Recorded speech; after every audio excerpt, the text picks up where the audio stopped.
Itong next device na i-feature natin has everything na gusto ko sa isang laptop.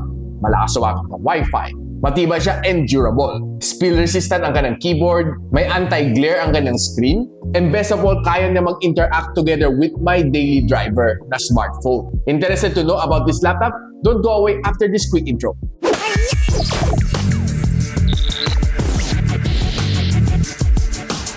Hi guys, ako pala sa the gadgetsidekick and welcome back to my channel. And yes, tamang hula ninyo, this is the HUAWEI MateBook D14 BE. And this is a very nice laptop, 14-incher siya, very durable, and it has everything na gusto ko sa isang laptop. Now, this laptop can be purchased for 29.99 pesos, and this one comes together with a 12th gen of Intel Core i3 together with a 8 gigs of RAM and 256 gig of storage. Both are expandable. So guys, ito ang box ng HUAWEI MateBook D14 BE. And it's always made out of soy ink. So makita natin on the side all of the recyclable na logo dito on the side. So meaning this one is environment friendly. On this other side, makita mo ang specs nitong laptop na ito. So buksan muna natin. Ooh. Maganda nga ng packaging ha. So kasama sa kanya dito is ang kanyang HUAWEI supercharged charging brick. Hindi detachable ang kanyang cable dito. So we have yung mga user guide and manuals dito. And taking out yung kanyang laptop, we have 2 styro on top and on the bottom. Tanggalin natin ang plastic. HUAWEI. So ito laptop na ito is made out of brushed aluminum metal finish. So the color is color gray. And what I like dito sa kanya is quite smooth siya. And yet wala siyang mga fingerprints na nasasaga. So pakita ko lang sa inyo mga ports dito. So on the side we can see that there's the USB Type-C port, which also happens to be the Thunderbolt 4 na port. Andito na yung kanyang dalawang USB 3.2 na port, isang HDMI port, and of course andyan ang kanyang audio jack. On the other side, makita natin dito ang Kensington na lock port. Then andito ang kanyang LAN port. And of course, another USB 2.0 port. So sa ilalim makita natin ang kanyang grills dito and nandito ang kanyang fan. And on this side, makita mo dito ang speaker and another speaker dito. So pagbukas natin, makita natin meron nakatakip sa kanya. So just simply remove this one. And another thing na gusto ko sa kanya is quite light naman siya at 1.3 kilograms. Hindi siya ganun kabigatan. Pwede mo bitbitin anywhere goes, to the airport, to school, or to your meeting place. Madaling bitbitin itong HUAWEI MateBook D14 BE. And ito na ang default keyboard ni HUAWEI MateBook D14 BE. So para sa isang 14-inch na laptop, no, it's very generous ang kanyang trackpad dito, which for me, it's very responsive din nung ginagamit ko siya. And it gives me the ease of using it. Quite smooth din siya. Hindi siya tulad ng iba, medyo pigil.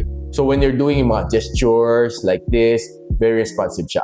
And what I like this kind of keyboard is masarap mag-type dito sa kanya. It has a 1.5mm na travel, so it gives you that comfort, especially when you're typing long hours dito sa laptop na ito. So another thing dito sa kanya is very fast and responsive ang kanyang fingerprint scanner dito, which happens to be the power button. So all I need to do is just place my fingerprint dito sa kanya and makapaglagay na siya. Bilis, oh? Ayos, diba?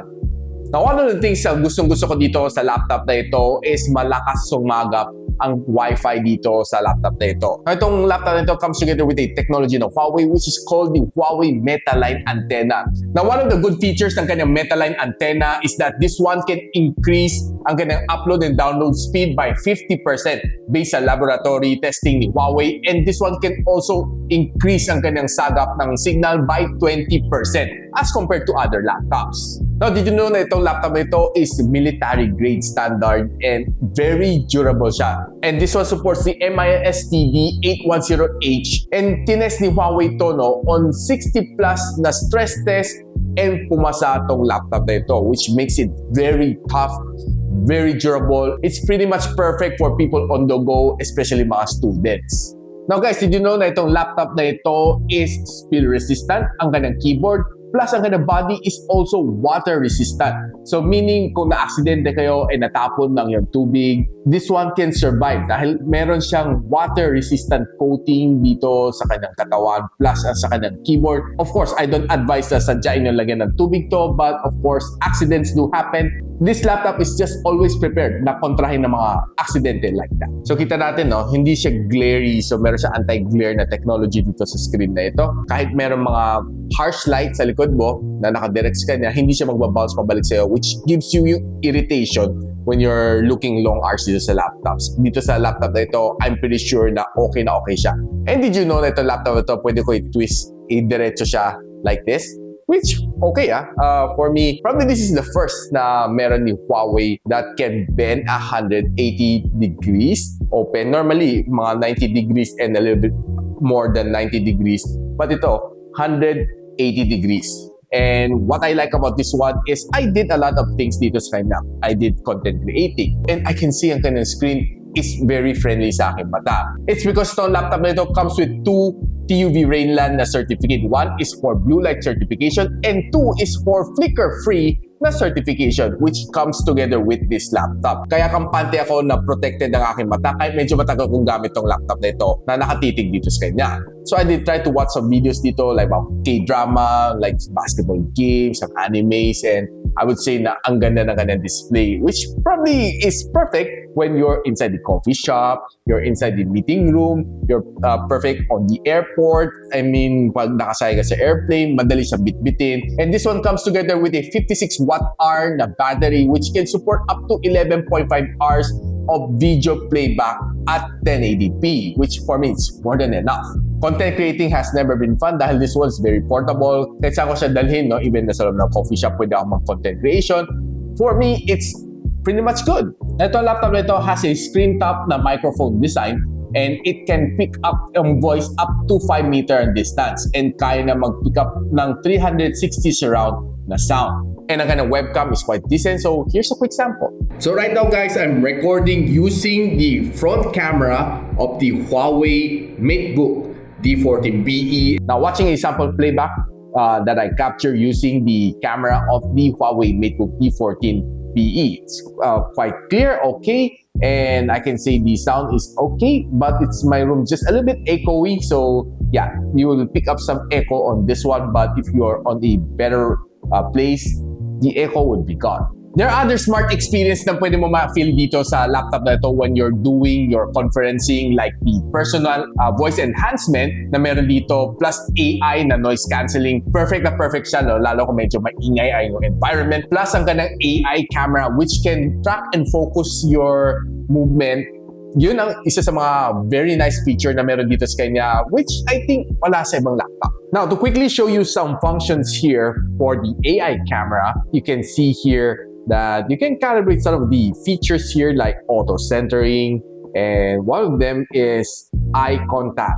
Now, the auto centering works like this, especially when you move over to this side, you can see that the camera will automatically detect you wherever you are, which is perfect for the one that is presenting during a Zoom meeting or a conferencing, when you probably might be moving left or right on your screen. That's probably one of the perfect usage for the auto centering. Now, another feature that would be perfect for students, this one, eye contact. You should turn this one on, especially when you're looking at something else, like you're chatting on the screen while you're on online classes. It will let other people see that you seem to be looking at the camera rather than looking at the screen. And another thing that I like about this one is that you can close the camera whenever you don't want to use it for privacy reasons. Now, for a constant traveler like me, I would highly suggest that you buy one of these. This is the Ugreen 2500 mAh of power bank with 145 watts of charging support. Now, this power bank can extend the usage of your laptop for more than 2 days, especially when you're traveling locally and abroad. Link on the description. Now guys, right now I'll be showing you some of the function that this laptop can do is to connect to my Huawei Mate 50 Pro using these super devices. Now all I need to do simply is just to open the control panel and you can see everything's here. So all I need to do is just tap the super device here, Huawei Mate 50 Pro. So it will connect to my phone and I can do everything here right now here on my screen. So I can control my phone here on my screen. So just swiping left and right here, just using my trackpad is very easy. So I can transfer files to and from my phone, which is a very nifty function. I can also browse the web like this. So type in just, let's just say mba.com, just like that. So what's really nice here is you can do everything working with your smartphone away from your smartphone. Now, another good feature here on this laptop is that you can use a super hub here to do all the functions for you. Now, this is probably one of the most useful features here on this laptop. Let me show you how. Now, when you're here on the control panel, you can take a look here. There's the super hub. And when you click the super hub, there's a lot of things you can do here, like drag files, floating bar on the top. And yeah, you can drag up to 50 drag and drops here. You can copy images and wordings from the website, paste it here to the super hub. Then of course you can transfer it a little bit later to your presentation. So right now, let me show you a quick classic example on how to use the super hub. Hover over to your browser. So you can copy this one, like some of this text, some of these photos, drag and drop into your super hub. So when I drag it here, you can see that it's already here. Right now, I want to go over to my presentation. So just simply need to drag this down here. Probably I can make it smaller, around something like that. Okay, so it's just like that, drag and drop. So let's say I want to drop this photo in. So all I need to do is just drop it here, then go over to my presentation. So I can drop in the photo like this. Okay, so now you can see that we already have the photo here copied from the website and drop it here to my presentation. This function for me is one of the best functions that you can use here as a student. Now guys, what can I say about this laptop, the HUAWEI MateBook D14 BE? It's probably one of the best laptops that you can have for a student, for a professional who's always on the go. It's pretty light, it's pretty small. One of the best features that I like about this laptop is that it's very, very durable. And best of all, the keyboard is spill resistant. Now, itong laptop comes together with a 12th Gen na Intel Core series, and this one packs together with a Intel Core i3 na may 8 gigs of RAM and 256 gig of storage. And what's nice dito sa kanya is pwede mo expand ang kanyang memory and pwede mo expand ang kanyang storage. This one will be priced initially at $29,999. Now guys, if you like this video, don't forget to like, subscribe, and of course, hit that bell icon so you don't miss any future uploads here from my channel. And so, ako para si Richmond, and you're watching Gadget Sidekick. What's up? Like and subscribe to my channel. Don't forget to hit that notification bell. For one of my latest uploads, click the dito. And for one of my popular uploads, click here.